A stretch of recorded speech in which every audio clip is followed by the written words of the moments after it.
everybody. Hi, guys. Well, from beautiful Salt Lake City, Utah, It's Thank God I'm Atheist. the podcast. I'm Frank Feldman. And I'm Dan Beecher. And coming up on the show today, Dan, the government's just giving out money, Dan. Just willy-nilly, just throwing it around, just making it rain. Yeah, I wish. You know? And so we're going to... I mean, they're doing that for some. I don't know. My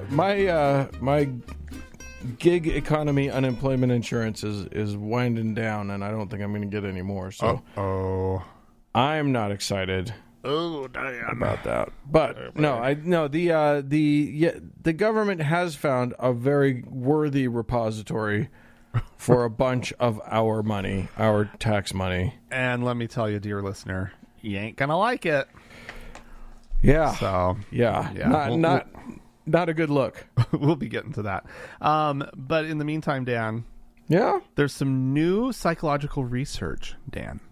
Okay. That seeks to link atheism to something, and I'm curious to hear your response, because Is it STDs? Is it linking atheism to STDs? Because we're all sluts. No, in in fact, to emotional suppression.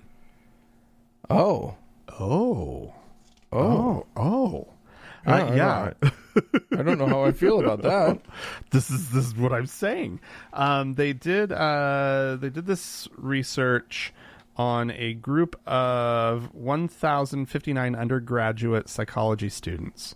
They surveyed them, right, and about their religious beliefs, and had them complete an assessment of their emotion regulation tendencies. Right. Okay.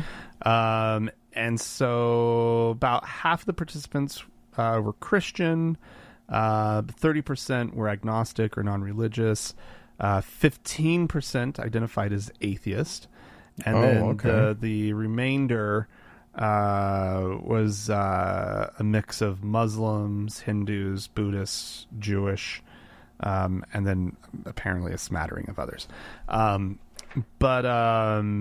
Yeah, so what they found is that the self-identified atheists were more likely to report engaging in emotional suppression, meaning they were more likely to agree with statements like, when I am feeling positive emotions, I am careful not to express them. Huh. Okay. Which is interesting. They also took 8 atheists and 8 religiously affiliated undergraduates. They were recorded as they described a recent experience that made them feel frustrated or annoyed, and a recent experience that made them feel happy or joyful. And then they had 100 undergraduates watched those videos, right? Okay. And they watched it with the audio turned off, and they rated the speaker's emotional expressiveness, their trustworthiness, and their likability. Okay. And they just based on seeing them, not hearing them. Just watching them talk and tell this story that was an emotional story. Right. Interesting. And they had absolutely no idea about which speaker was atheist or Catholic or whatever. Sure. Right. And they found that the atheists were seen as less emotionally expressive on average when compared to the religiously affiliated individuals. Right. Interesting. And so they say, let's see, this is the researcher speaking. He says, compared to non-atheists, which includes agnostics and the non-religious as well as believers, atheists are not more likely to manage their emotions by thinking differently about situations. That was one of the there was this other thing where they tried to assess, after you've had an emotional experience, like, do you try to reassess the emotions that you felt and the right. how strong those emotions were, right? Okay. And so he's saying that the atheists are not more likely to manage their emotions by thinking differently about situations. Atheists are more likely to resist expressing their emotions, however. And people apparently notice this even if they don't know someone is an atheist. Interesting. Well, I think these people have never seen an atheist get pissed off about religion, because they get fired up then. I can tell you that right now. Yeah, he says that a poker face can be useful in poker. In everyday situations, however, people who are hard to read can be seen as untrustworthy because they're basically unpredictable. This is a problem in that atheists as a group are already targets of prejudice because they are judged to be untrustworthy. So kind of like it's confirming what people have already been told, right? Yeah. Oh, that's problematic. Yeah. Here's the thing. I mean, I just as a speculation, I can see how there's a possibility that atheists, just like all marginalized groups, but even more than most marginalized groups, because you can fly under the radar of, you can always pass as a non-atheist if you want to. Sure. So, but just like all members of marginalized groups, like, atheists have to be like a little circumspect about what they're going to reveal about themselves. Yeah. In a lot of respects, but this is actually disheartening news to me. Well, and the article about this, it ends with this researcher sort of explaining some caveats that he sees, and he says the research wasn't based on a random sample of the world, right? And the documented group differences don't necessarily capture the experience of any single individual, right? Well, obviously. And then he says a substantive issue is that people in the big sample were surveyed at a single point in time, mostly in emerging adulthood. Neither worldviews nor emotional regulation strategies can be expected to remain stable over time, right? And so maybe there's kind of this sense also that younger atheists, college-age atheists, right, that maybe as they're still sort of testing the water, so to speak, of how people are going to perceive them. And maybe they haven't completely found a circle where they can open up and be more expressive. And maybe they've actually faced some bad, some negative consequences. Yeah, people having bad reactions to their atheism. And so maybe they've sort of become a little guarded.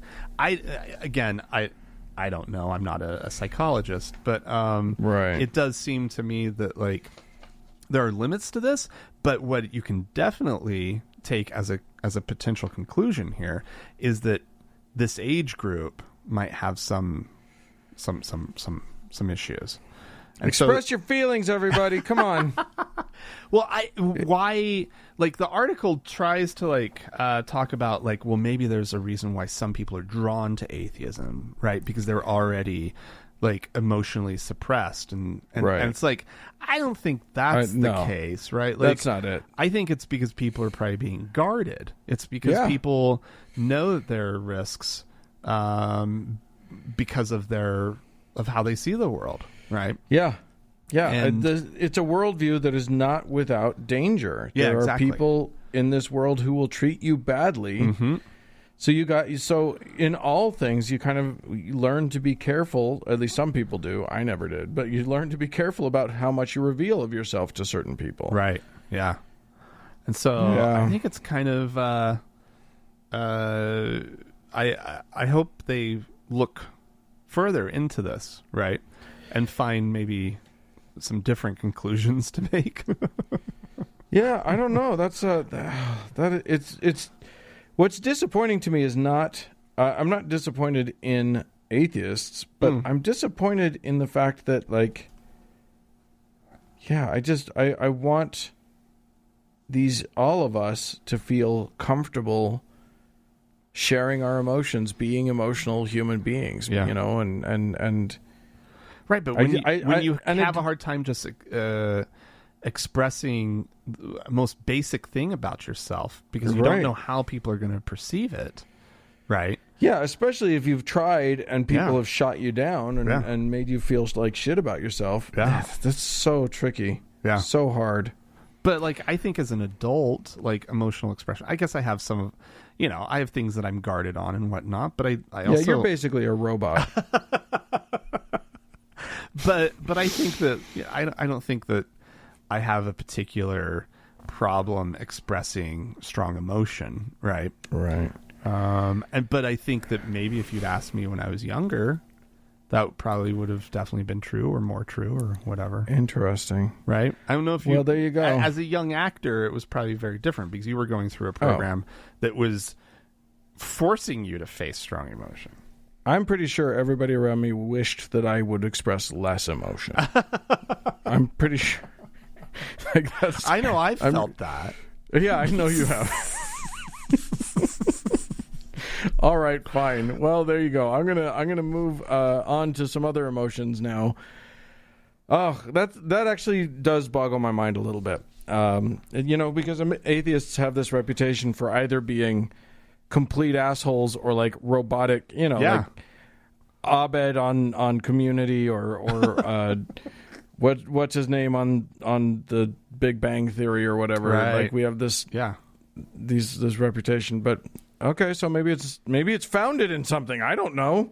Yeah. My friends aren't like that. My awesome atheist friends aren't like that. Anyway, I'm going to talk a bit about this. Made a lot of headlines, a lot of news. Recently, you probably heard about it. There was a bit of a congressional dust-up in these United States between Representative Alexandria Ocasio-Cortez and a guy named Representative Yoho. What's Yoho? He's from Florida, and I can't remember his first name. Steve something. Ted Yoho. And here they had a little bit of a heated exchange on the Capitol steps, and then she came back out, and in front of the press. Called her a fucking bitch. Oh, this must have been bigger on social media than. I didn't see this. When did this happen? Last week, I think. Oh, wow. So not a great look. No. And Ted Yoho was he went to the floor of Congress and made a non-apology. In which he declared that he, A, would never do that sort of thing because he has a wife and daughters, and B, he didn't say it, and C, he's really, really sorry if anybody thought he said it and it hurt them, but he didn't say it. Is there audio? Is there tape? Not that I know of, but enough witnesses that it's like, we know it happened. Right, okay. It was in front of members of the press, and they reported it. Wow. Anyway, then AOC herself got up a day or two later and got on the congressional floor and said, no, I'm not going to be spoken to like that, and I'm certainly not going to stand around and watch while this body just accepts that non-apology as being okay. And she had a great speech. Anyway, none of that is really pertinent to what happens on our show. What is pertinent to our show is that Representative Yoho sat on the board of a group called Bread of the World, which is a Christian charity. Okay. That works to provide to sort of help with hunger, people suffering from not enough food. And they have now asked him, and he has given his resignation. Nice. So, boom. Consequences. An actual Christian group behaving like Christians. Behaving a little bit like Christians. It's one of those rare sightings. It's like seeing an owl in its natural habitat. Yeah. You almost never see it, but like. No, actually, I want to back off of something. Okay. I think that we need to get away from this idea of like Christians actually behaving like Christians. Like Right. Christians have this like, oh yeah, they're good people, right?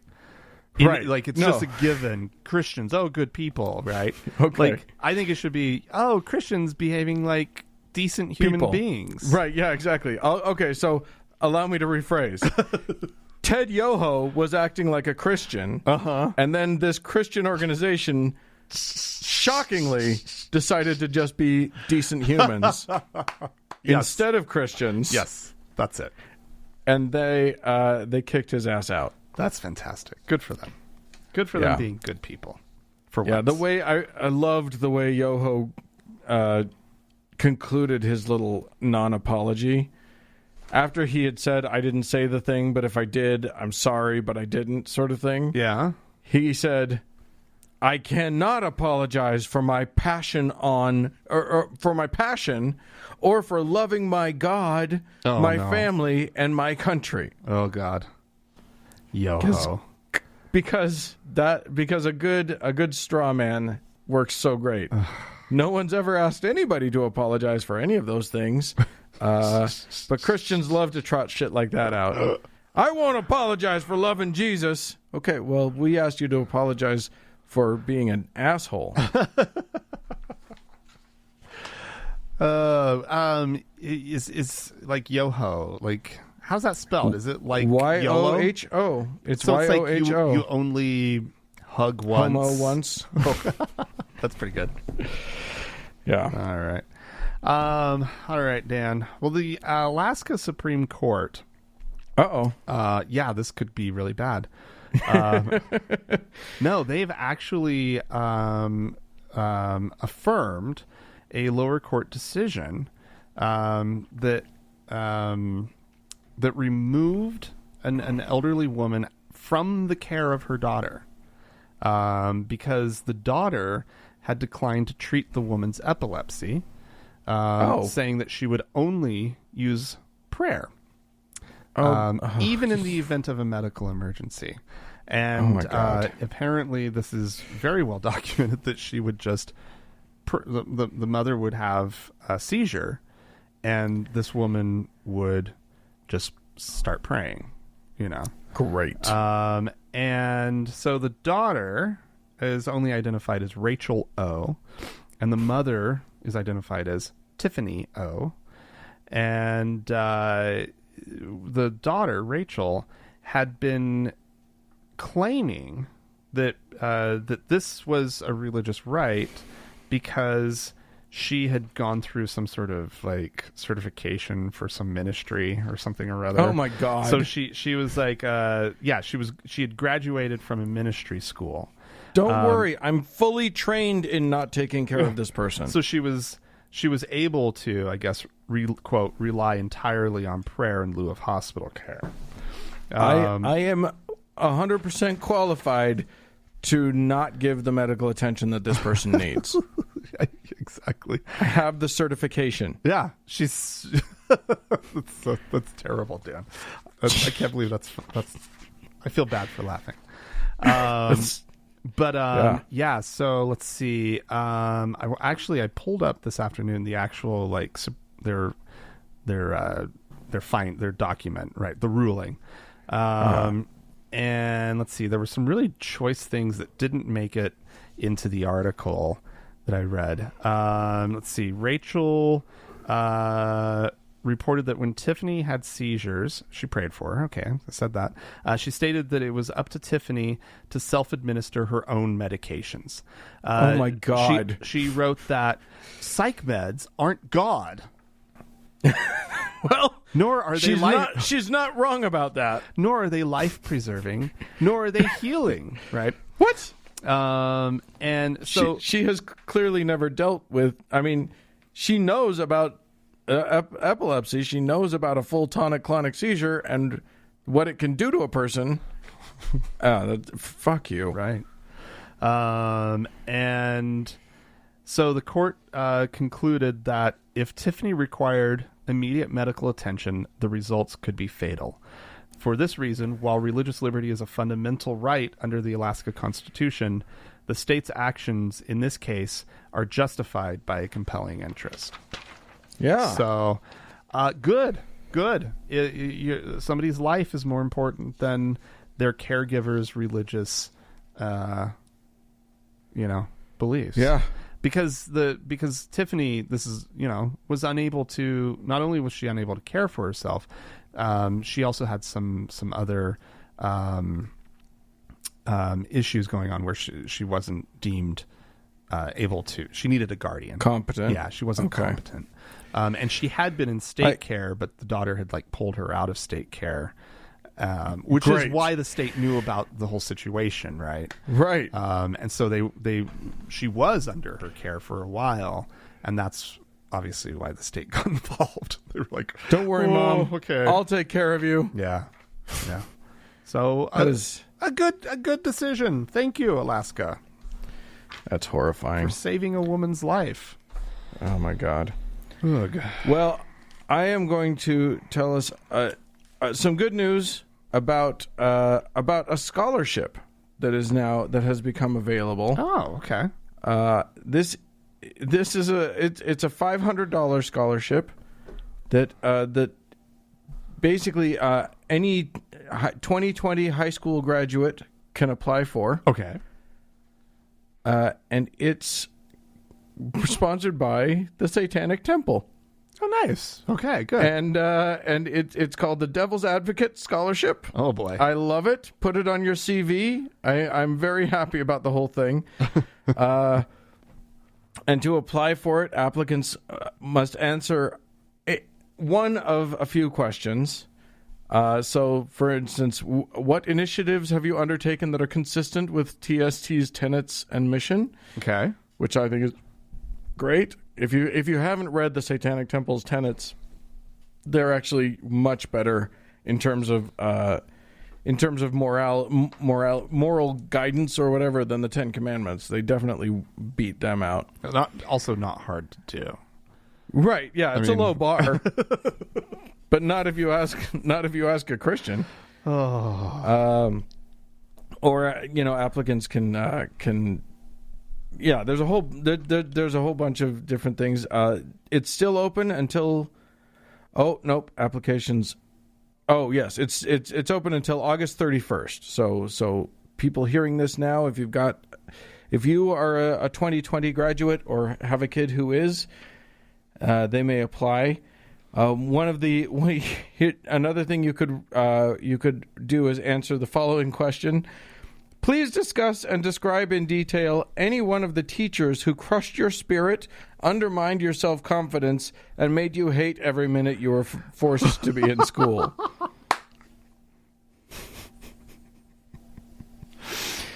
Good for them. I love it. Good for them. Apparently, the scholarship does not have to be used at a college. It can be used for any education pursuit. Okay. Yeah, I think people should go to the website. It's just thesatanictemple.com/pages/scholarship. Nice. And they can apply for that. They should indeed. Very good. I think it's cute. Well, Dan. Yeah. I want to play a guessing game with you. Okay. I'm gonna say a sequence of sounds.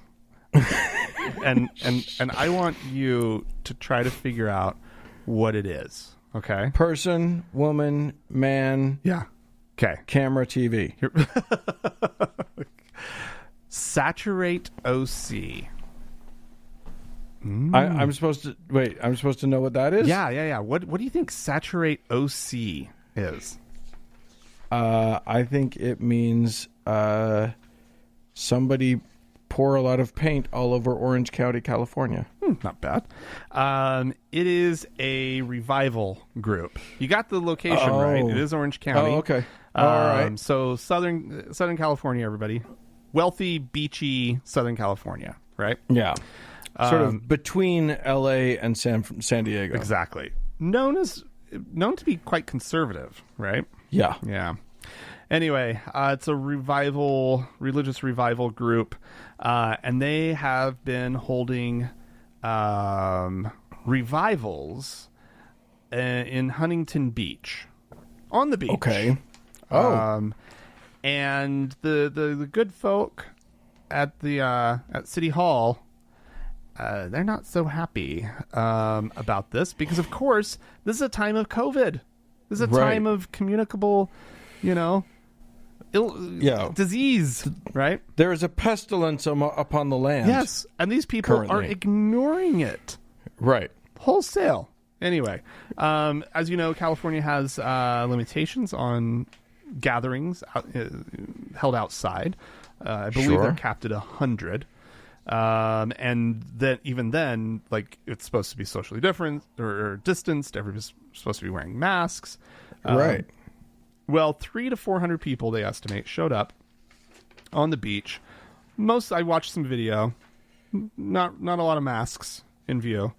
And they performed baptisms. They sang. Let's see. The organizer of it, she got up in front of everybody. She did a little speechy thing. And she says, "You can't cancel Jesus," right? Because, in reference to the fact that the city was trying to cancel this event.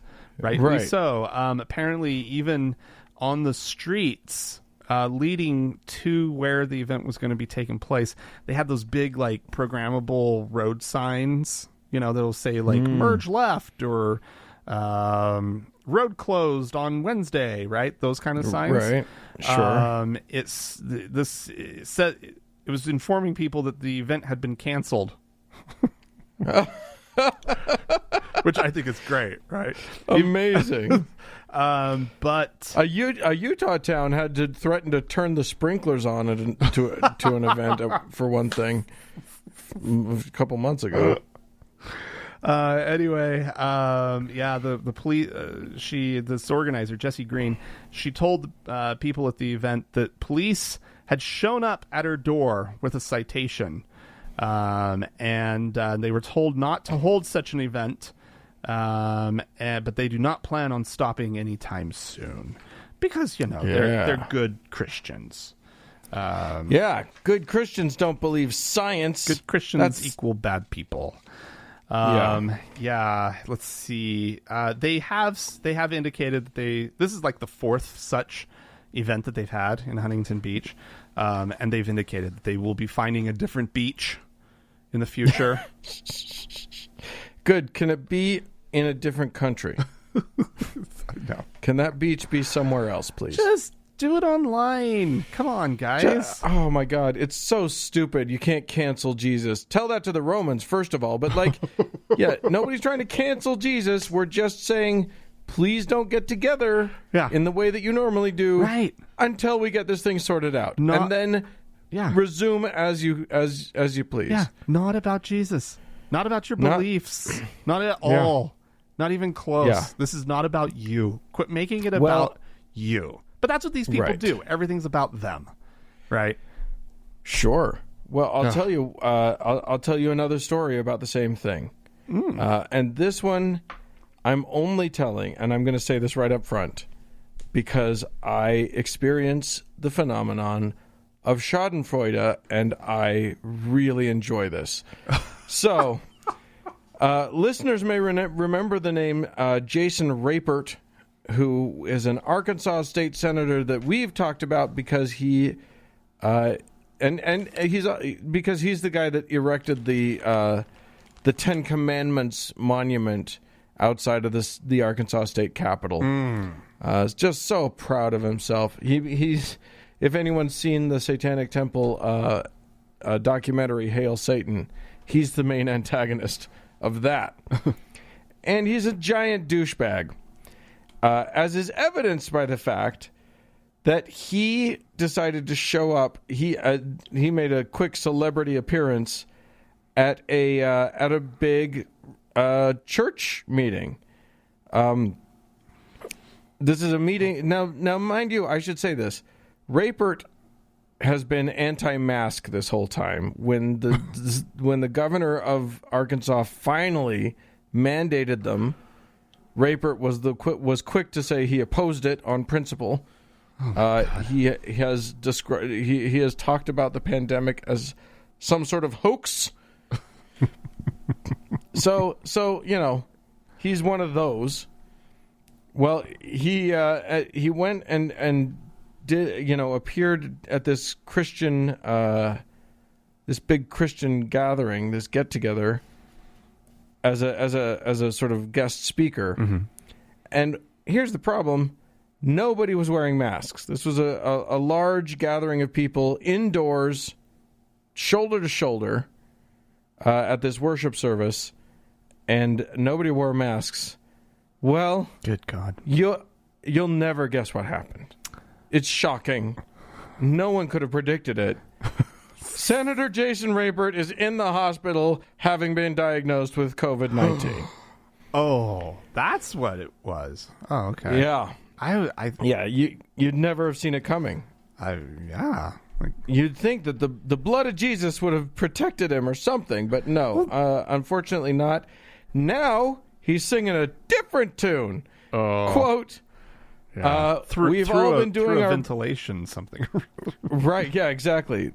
This is a difficult time for my family, but we know that God is with us always. Really? Where was he when the virus was going into your body? They're watching. That's why you can't trust this guy, right? Right, yeah. He's watching. He's there. And probably laughing, too. We're sincerely grateful for the many prayers of love and support that have been expressed on our behalf. We've been doing our best to wear a mask, social distance, and to be careful like everyone else. You haven't. This virus is serious and can attack anyone regardless of age or general health. Okay. Oh, well, now you say that. Right. That's nice that now you've been convinced. Now that you're spending time breathlessly trying to fight for life on a ventilator. Right. Yeah, I think maybe it's serious now. Yeah. It's amazing, right? Like this is the big problem, right? Is their lack of is it empathy that they're lacking? I mean, they do lack empathy, but what is it? It's their because they don't trust others, and officials and people who know, experts, right? Yeah. Well, the problem is that like the people who are supposed to be leading, our president, let's say state senators, for example, are making this instead of making this about the fact that there is a virulent, awful pestilence upon the land, they're making it about some sort of weird political posture. Right. And so they've put the entire Republican Party in the very odd position of having to try and walk that balancing thing. It's a tightrope. My brain's not working. But that balancing thing. They have to walk the tightrope between this bizarre political position that they've taken and the fact that people are dying, and it's their voters that are in the worst shape. I know. So, I don't know. All right. It's bizarre. It's absolutely. It is not like if you'd asked me, 7-8 months ago, right? Like, what do you think would happen when a pandemic comes along? I'd have been like, Jesus Christ, everybody is gonna like hole up in their home, and like you would do everything. And I would have thought that actually, like the people who are politically aligned with people who like preppers, right, far more likely to be over there. Crazy preppers, they see some threat coming, and you would think that they would already have a stockpile of masks and be ready to put them on. But instead, they'd be holed up with their guns in their thing. So they're just blithely marching around like nothing's going on. And it's like you have literally been doing nothing with your life except getting ready for this moment. And now you're just ignoring it. Well, and there's the other side of that coin, which is that if you had told me that same 9 months ago that a pandemic was going to come right before the year of a presidential election with an incumbent who wants a second term, I would have been like, well, fuck, we're going to have another Trump presidency. Absolutely, yeah. Because it's just all it is an opportunity to just be to win. Yes. To be awesome. And if you choose to be awesome about it and you lead the country through it effectively and safely, you guaranteed win that second term. All he had to do was be he decided instead to do a headstand and start peeing. I don't know what he's doing. Well, all he had to do was be the germaphobe that he is. Right? They could just lead everybody down germaphobe road, like just the one time that would actually be useful and handy, he decides to abandon it. It's the weirdest of all possible timelines that we've popped into. I don't know how we did. All of those same preppers that you're saying aren't hiding from the virus are also not coming to the defense of Americans when tyrannous government decides to start. It's like, what the fuck? Well, none of it makes sense, and that's where we are. If any of you would like to write into us about the fact that nothing makes sense anymore, please feel free to do so. Our email address makes some sense. It's just podcast@thankgodimatheist.com. Or you can call and leave us a voicemail message. The telephone number is 424-666-8442. Yes. Go to the Facebook page, facebook.com/TGIAtheist. Click the like button. We don't do Instagram, so it's all you've got. Well, we do Twitter. Yeah, we do Twitter. At TGI Atheist. And but you could also, while you're on the Facebook, search for the TGIA Members Only Lounge and request to join. It's a closed group, but we'll let you in. Yeah, we're pretty nice about that. Stick around, guys.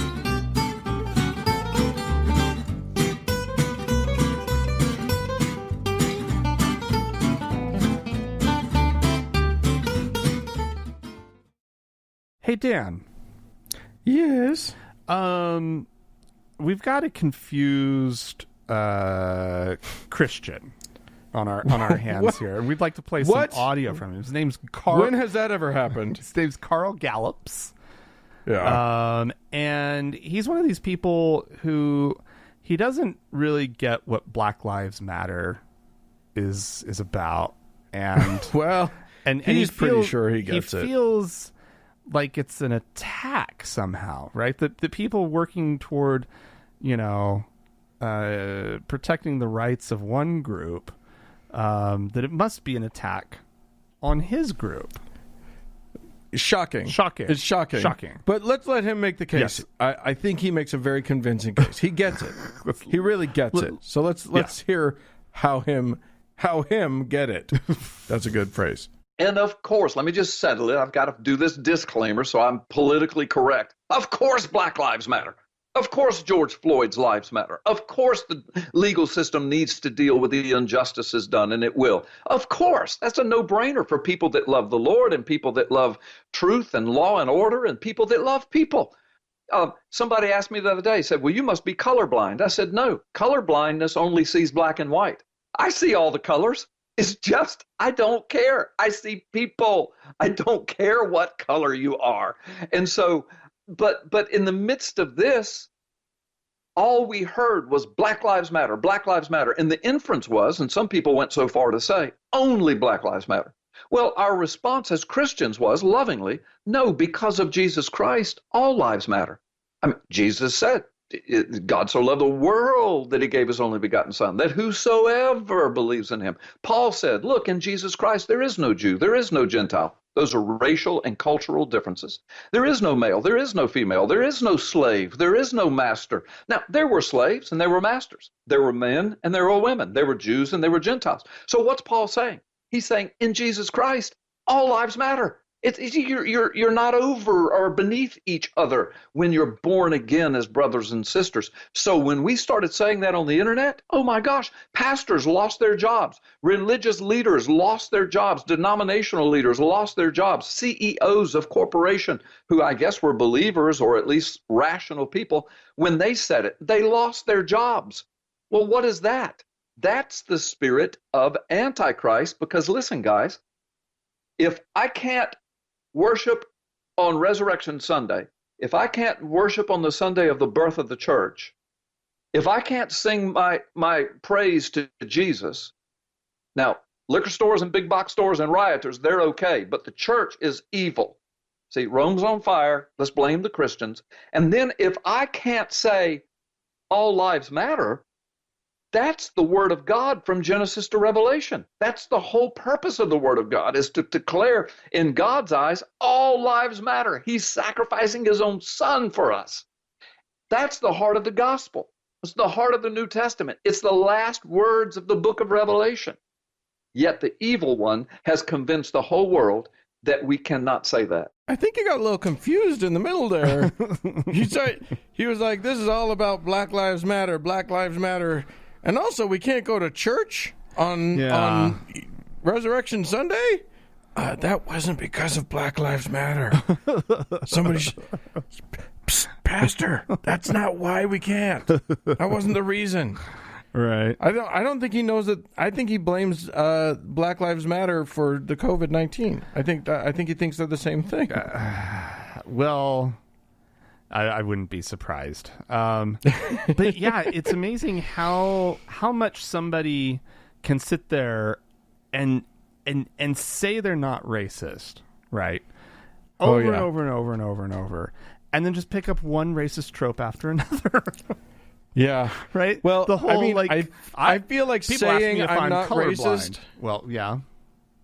Is one of the racist tropes. That's true too. Saying I'm not racist is a racist trope. And just saying I see people, right? Yeah. Whether or not you follow that up with exactly I don't see color or not. Right. Colorblind? That would mean you only see black and white. So what's the implication that you also see brown? Great, good for you.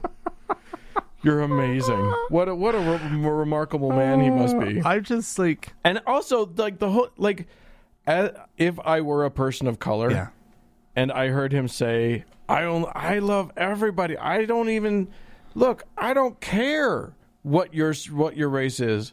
What I would hear is, I don't care if your race experiences struggles different from my own. Right.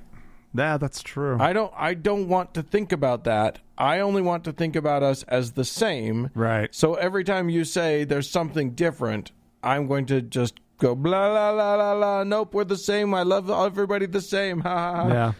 No, that's insightful, Dan. Did you just come up with that?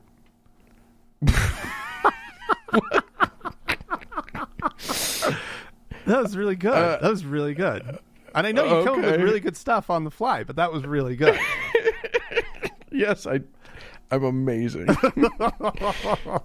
No, I'm sitting there and I'm seeing this whole all lives matter thing, right? Like if you feel right the need to say all lives matter when somebody says Black Lives Matter, right? Right.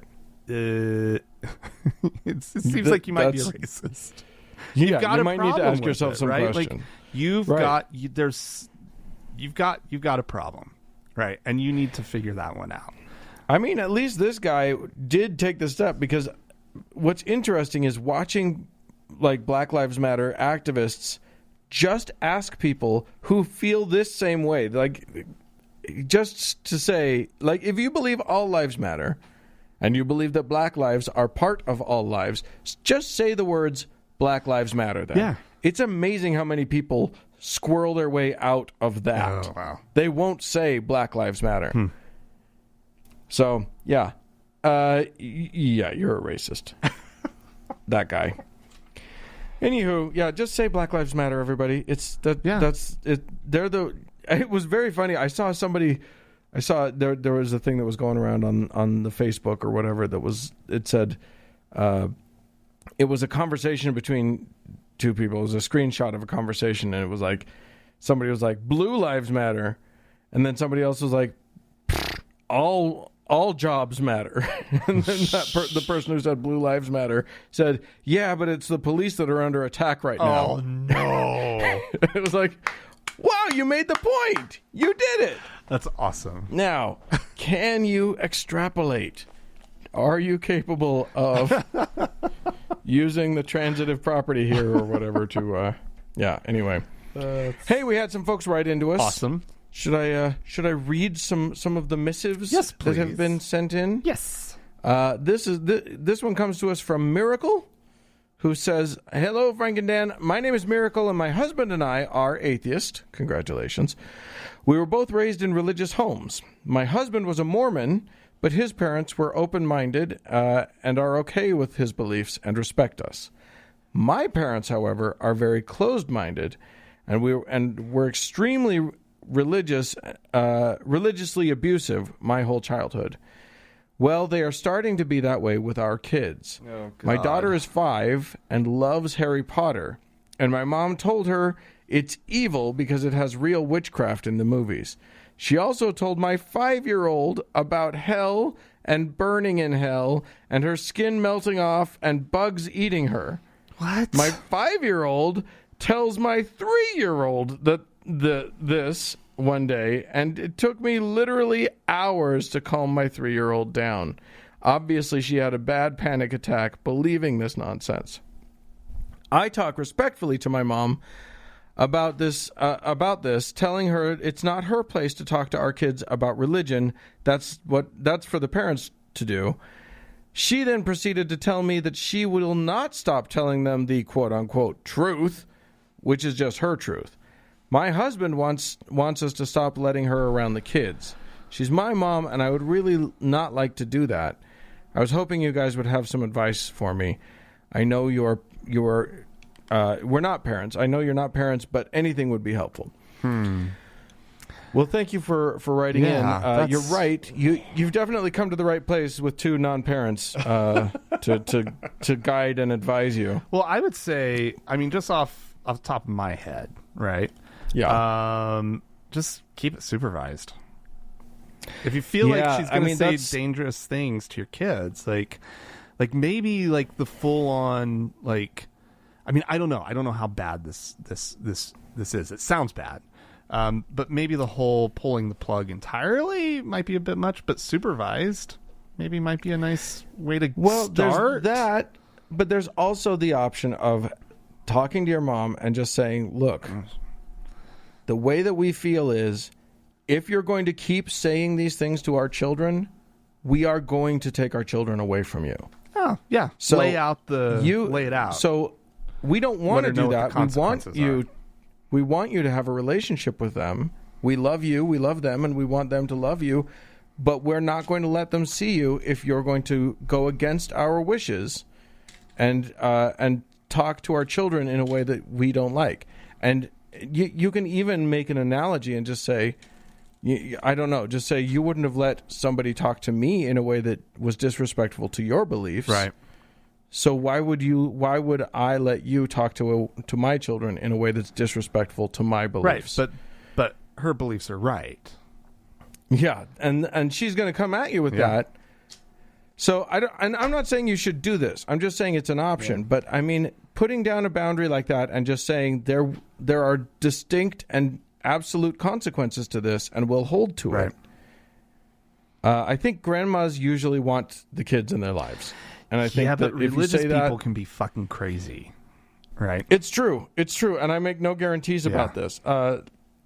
So just know that none of this comes with a guarantee that it's going to go well. Yeah. And you know your mom, and we don't know your mom, so you're the only one that can decide like how this works. But God damn it, telling a 5-year-old that's wretched that their body is going to be destroyed, and like that is abuse. I don't care if you believe it or not. Yeah. That's abuse to a 5-year-old. Yeah. You don't tell 5-year-olds about, like, you know, you don't tell a 5-year-old about murderers coming to kill them or whatever. And that might be true. Yeah. There might be murderers in the world. Right. There are. We know there are. Yeah. But you don't say that to a 5-year-old. No. So, like, the truth or not truth of it has nothing to do with it. Yeah. I mean, like, why? You wouldn't let the child see a movie that had that kind of content. Right? Right. Like, guaranteed this grandmother wouldn't. Right? So why?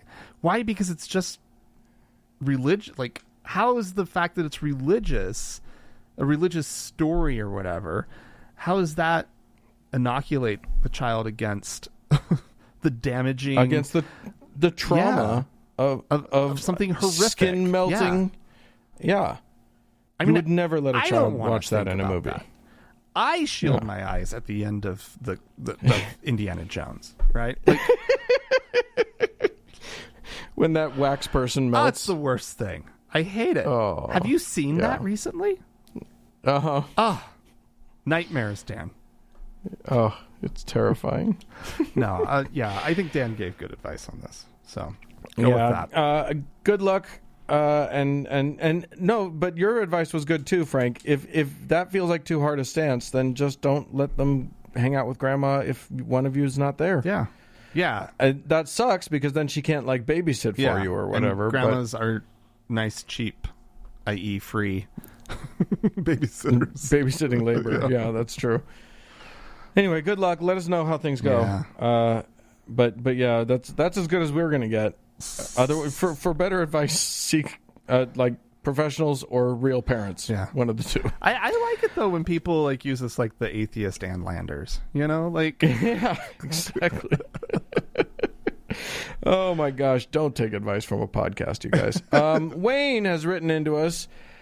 This is about we've talked a few times recently about pronouns. The fact that in English they are gendered and the problematic nature of that. We don't have a solution. And we don't have well, I mean, there are solutions. I just don't like them. I'm grumpy about them. Yeah, we're personally grumpy about them. Wayne wrote in to say that, ironically, in the Islamic Republic of Iran, where Farsi is the predominant language, they have always had only one pronoun for men and women. Really?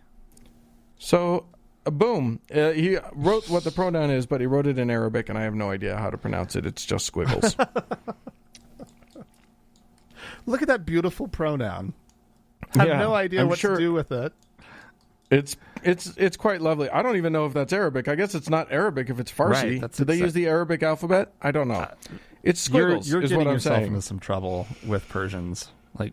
Well, they can deal with it. No, you could plug that into like Google Translate, Dan, and you could probably get it to actually say it for you too. Probably. Anyway, the point is, when Iran is ahead of when a Muslim country is ahead of you on gender non-specificity, you're struggling. But language is weird. Yeah, language is weird. Language is indeed very weird. All right, Max in Mississippi wrote into us. Max says, first, love the show. Obviously, we're amazing. Second, you read a letter from a fellow who lost his faith because of the election of Donald Trump. The exact same thing happened to me. Really? I had never had any bad experiences in my church, Episcopalian, and my congregation was pretty out front on social issues. We called female priests, accepted LGBTQ members, performed same-sex marriages, and recognized that the Bible and Christianity were part of evolving traditions.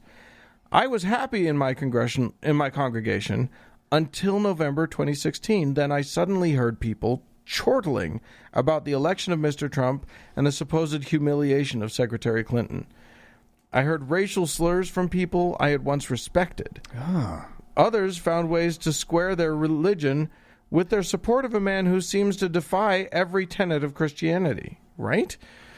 Suddenly, grabbing women by the pussy was something everybody said. Max did not write the word pussy, by the way. Grabbing women by the blank was something just everybody said. I knew in that instant that my faith, man, I can't talk today, was mortally wounded. After the election, I came to realize that even moderate or progressive religion was a dangerous position. It lent legitimacy to the fundamentalists of the world who would cynically or even devoutly use religion to enrich themselves, aggrandize themselves, and harm others. For society to improve, the whole thing had to be uprooted and tossed into the compost heap. Religious liberals might like to imagine that they are fighting a battle for the soul of religion, but they do not realize that they have been utterly routed.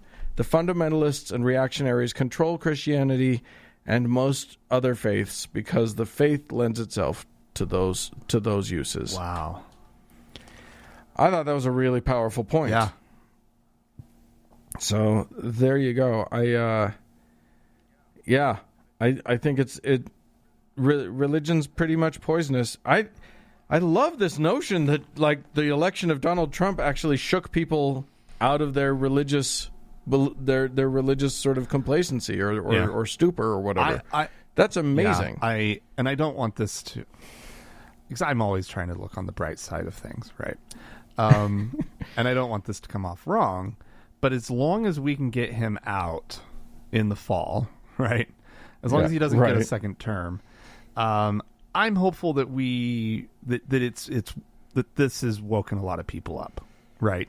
And that maybe on the other side of Trump's 4 years, maybe we can make something a little bit better out of our society. It may not have been only disaster. Yeah, hopefully, if we can do that, then it won't have been for nothing, right? Right. But I mean, I also the flip side of that is I'm also not that hopeful right now that this country can that we can say the things across the political divide that need to be said and have the other side hear it, right? Both. Well, and that might go for both sides. Yeah. We have to listen if we want to be listened to. And compromise can feel really icky when you think the other side is completely evil. So, well, especially when they refuse to compromise. Well, then that's true too. But maybe once we're in power, they'll be willing to compromise. Right. Yeah, that sounds totally plausible. It's not. We're fucked. Okay. Well, listen, we had some folks, some lovely people decided to donate to us. True. And I am going to start us off by mentioning two people that decided to subscribe on PayPal. Fantastic. Brittany and John are both new deacons. That's fantastic for us. And I really appreciate that. Thank you, guys. You got some people on Patreon? Yes, we do. We have two. We have actually four, but we have two new priests. Okay. Wow. And two new teachers. So let's see. The two new teachers are Isaac and Rocky. So thank you to the both of you. And the priests are Rebecca and Wayne. Thank you, guys. You guys, like with the deacons over on PayPal, you guys can do the whole sacrament now. Yeah, now we can finally have a sacrament. Like the bread and water is going to get spread all around. Hallelujah. Yeah. It's a glorious day. Thank you guys so much. What they all did is they went to thankgodimatheist.com and clicked on the support tab where there are options laid out. You can go to PayPal. You can go over to Patreon and sign up for whatever level you want to sign up at. And then also, as our Lord and Savior, our top donor, in fact, we need to thank someone very special, Davis. Thank you. Amazing. Thank you guys so much, and you're keeping it going. We love you.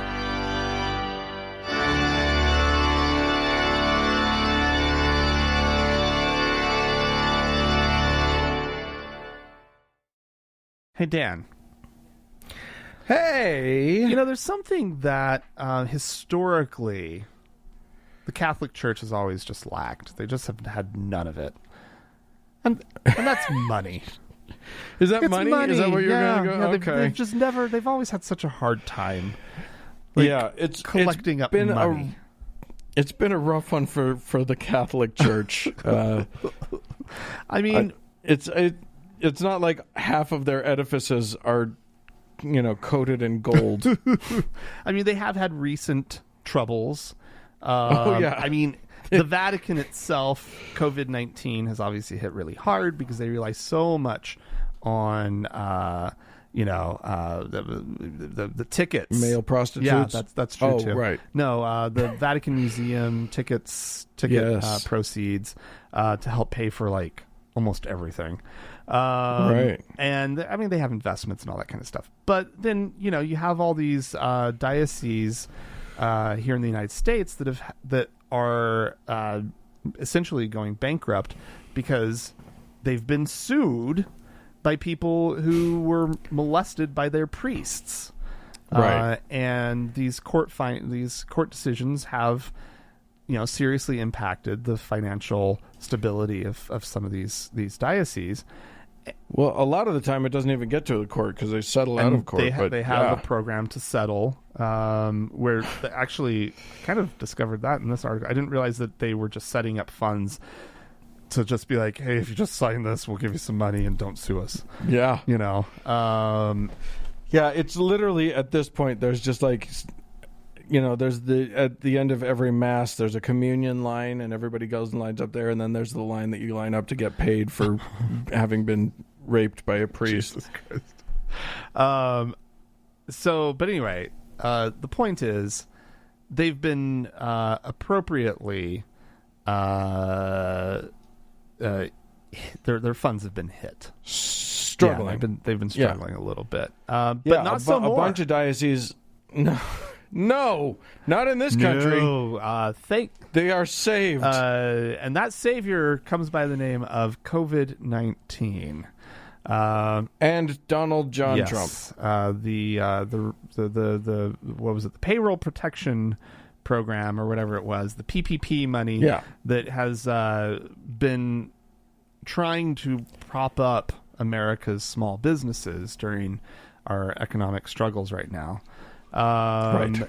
And these are much needed funds and they work. They basically refund the business for having kept their payroll up during a time when they're not making money. Right. And this money can also go toward rent and utilities, right? So it's like keep your business open. Yeah. We know that you're not making any money. This is meant to be for small businesses that are going to be struggling, like a little mom and pop shop or whatever. And we are, and there are rules about it. Like you got to have under 500 employees. Otherwise you don't qualify. You're too big. Right. Well, I don't know if you guys have ever seen a Catholic diocese, but the big ones have well over 500 employees.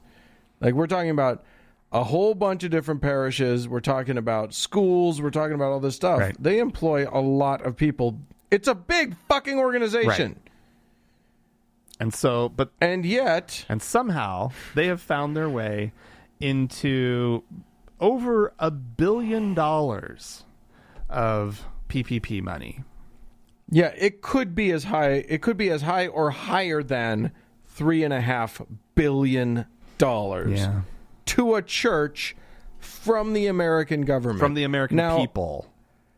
Our money went in. I don't know if any of you have read this thing that we have here that we like to call the Constitution of the United States of America. I'm sorry, what? Yeah, it's this weird document. It's written in old-timey language and stuff, so it doesn't make a lot of sense. Maybe that's why I've never heard of it. But one of the things that yeah, probably. But it does have this little phrase that says that, American the government and the churches are supposed to keep themselves kind of separate. Yeah. But that didn't stop a megaton of government money just flowing, not just to the Catholics, but to churches across the country. And here's the thing. They didn't want to tell us anything about who got what money. Yeah. But because the AP and a whole bunch of other people filed a lawsuit so that they would reveal it, they did reveal some stuff. Mm-hmm. Including the fact that around 9,000 Catholic entities received loans. But here's the thing. We don't even know what... the only ones that were revealed were loans that were over... We need to stop calling them loans. They're not loans. Right. It's a fucking giveaway. It's a grant. Yep. It's free money. Yeah, because... as long as you use it properly... Yeah. you never have to pay it back. So a loan you don't have to pay back is not a loan. But yes, anything that was given under $150,000, they didn't even report that. So we have no idea how many of these organizations got $149,000. It's ridiculous.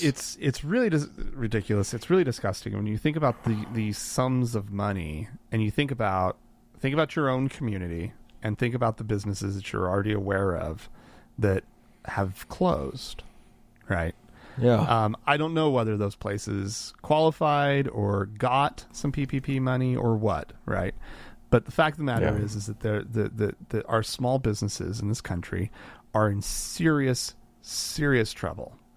And that money, who knows what good it could have done. And there is an argument that it's their argument that they have employees and they have a payroll that they're trying to protect through this program. And it's just that we just don't do that. That's you're a religious organization. You have your source of income.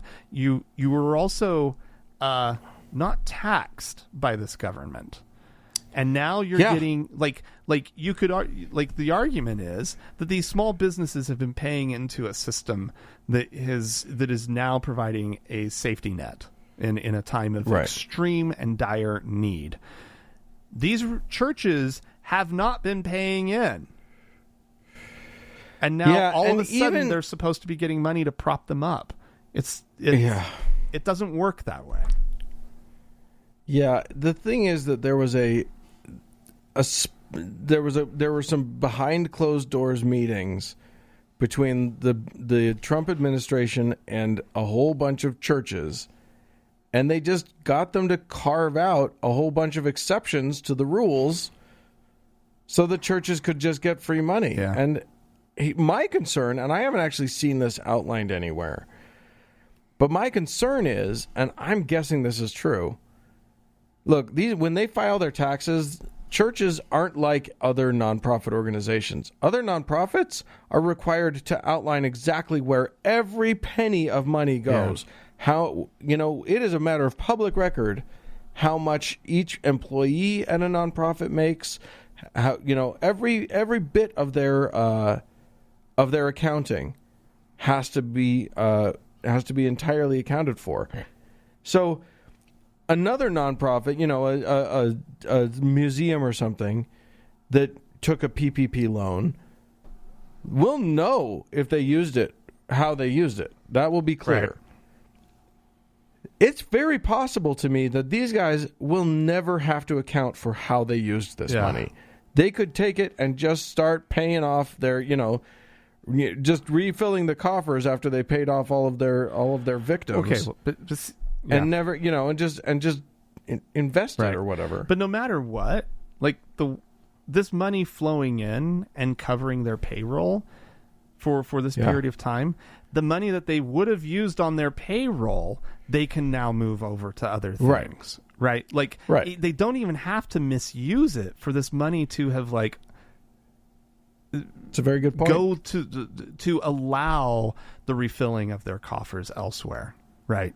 Yeah. It's. Thanks to the Donald Trump and co. We now, the taxpayers, are paying for the settlements. Yeah. For all of these priests who raped people. Absolutely. So that's awesome. That's what we wanted, was to save the Catholic Church and churches nationwide. Yeah. All right. Well, look, maybe there's stuff about this that we're not seeing, Frank. I would love to know what it is. Maybe there's facets of this that we don't understand. Maybe some of our listeners have something that they would like to weigh in on. You can do it. Please feel free to do it. Write into us, podcast@thankgodimatheist.com. Or call and leave us a voicemail message. The telephone number is 424-666-8442. Yep. Hey, go to the Facebook page, facebook.com/TGIAtheist, and click on that like button. And while you're on Facebook, search for the TGIA Members Only Lounge and request to join. It is a closed group, but we will let you in. Also find us on Twitter at TGIAtheist.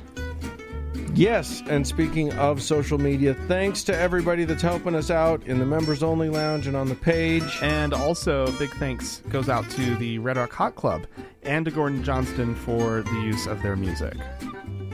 And thanks to all of you for tuning in. We sure appreciate you. Bye-bye.